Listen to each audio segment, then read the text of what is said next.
Dans ce carton, un oiseau marin récupéré sur une plage girondine. C'est un fou de bassan adulte en hypothermie et blessé à une aile. Les membres du centre de sauvegarde ne disposent que de quelques minutes pour l'ausculter et le soigner.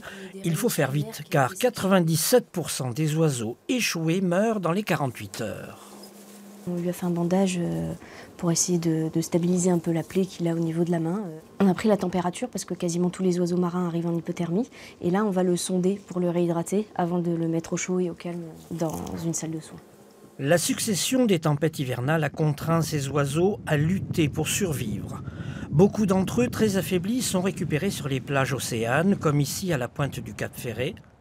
Mais parfois, les bénévoles du centre d'Audange accueillent des pensionnaires agressifs. Ça veut dire qu'il n'est pas très abîmé, pas très affaibli.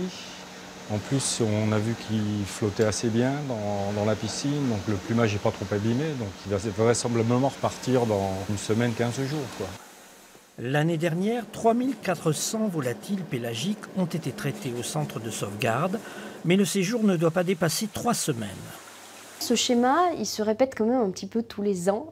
C'est pas les mêmes populations qui sont touchées selon les années. En fait, ça dépend de la période à laquelle ça tombe et des déplacements d'oiseaux, puisqu'il y a beaucoup d'oiseaux pélagiques qui migrent, qui font des grands déplacements.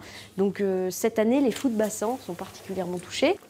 Les plus aguerris, comme cette mouette tridactyle, se préparent à sauter dans le grand bain.